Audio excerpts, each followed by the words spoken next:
జ్ఞానస్నానం ద్వారా క్రైస్తవత్వాన్ని స్వీకరించాం. దేవుడు లోకరక్షకుడని విశ్వసిస్తూ ఉన్నాం. ఆయనే సర్వస్వమని భావించుకొని నమ్మకముతో ముందుకు అడుగులు వేస్తూ ఉన్నాం. అందరూ చూడాలి. మరి క్రైస్తవునిగా, క్రైస్తవరాలిగా నీ కర్తవ్యం ఎలా ఉంది? క్రైస్తవుడు అయినంత మాత్రాన నీవు దేవుని బిడ్డగా ఉన్నావు అని అనుకుంటే భ్రమ.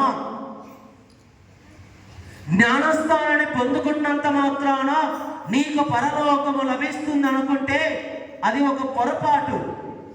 భాగస్థుడు అవుతావు, ఆ యొక్క పరలోక రాజ్యానికి పిలవబడతావు. దేవుని యొక్క మహిమలో పాల్పంచుకోవడానికి నీవు సంఘము ద్వారా, స్త్రీ సభ ద్వారా బిడ్డగా అవుతావు. కానీ నీవు పొందుకున్న ఈ క్రైస్తవత్వం, క్రిస్టియానిటీ, మరి ఎలా నీవు అనుదిన జీవితంలో దానిని కర్తవ్యముగా నెరవేరుస్తున్నావు అనేది వెరీ ఇంపార్టెంట్. ఒక టీచర్గా ఉండే మాత్రాన సరిపోదు. విద్యను చెప్పాలి, బిడ్డలకు నేర్పించాలి, చెప్పేదానిని అనుసరించాలి. అప్పుడే ఉత్తమ ఉపాధ్యాయుడు అంటారు. డాక్టరు అయినంత మాత్రాన డాక్టర్గా దాని అర్హత ఉంటుంది. కానీ తదనంతరం చేసే వైద్యము ద్వారా, ఆయన దగ్గరికి వెళ్ళే రోగులను పరామర్శించడం ద్వారా, ఆయన ఇచ్చే ఆ వైద్యము ద్వారా ఆయనకు ఒక ఉన్నత స్థితి వస్తుంది. ఇదే రీతిలోనే ప్రియ దేవుని బిడ్డలారా, క్రైస్తవులుగా మనము మన కర్తవ్యాన్ని ఎలా నెరవేరుస్తూ ఉన్నాం, ఇది వెరీ ఇంపార్టెంట్.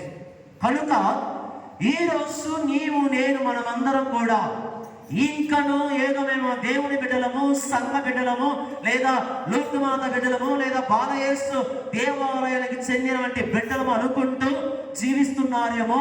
ఒక్కసారి కళ్ళు తెరవండి ప్రియా దేవుని బిడ్డలారా. క్రైస్తవత్వం అంటే దేవుని యొక్క కర్తవ్యములో జీవిస్తూ దాన్ని నెరవేర్చువాడే క్రైస్తవుడు. కనుక వాక్యం సెలవిస్తూ ఉంది. హెబ్రీయులకు రాసిన లేఖ 12వ అధ్యాయము 3వ వచనములో ప్రభువు మన గురించి మాట్లాడుతూ ఉన్నాడు. చదువుదాం. ఆయన ఎట్టి పాటలు పడిన మన రక్షకుడు దేవుడు. ప్రియ దేవుని బిడ్డలారా, క్రీస్తు ప్రభువు ఆయన మనల్ని నామమాత్రము క్రైస్తవులుగా పిలవలేదు.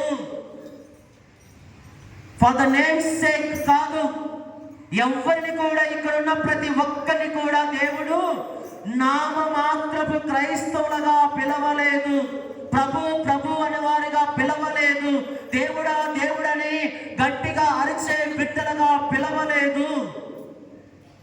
దేవుడు మన కోసం, మన రక్షణ కోసం, మన యొక్క పరలోక భాగ్యము కోసం ఆయన పాటలు పడ్డాడు.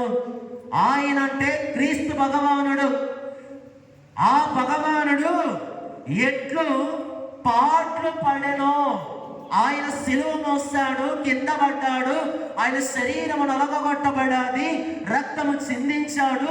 ప్రియా దేవుని బిడ్డలారా, కనుక అందరు గ్రహించండి, మనల్ని ఆయన నామమాత్ర క్రైస్తవులుగా ఉండడానికి, లేదా నామమాత్రముగా పిలువబడే బిడ్డలుగా ఉండడానికి ఆయన మనల్ని ఎన్నుకోలేదు.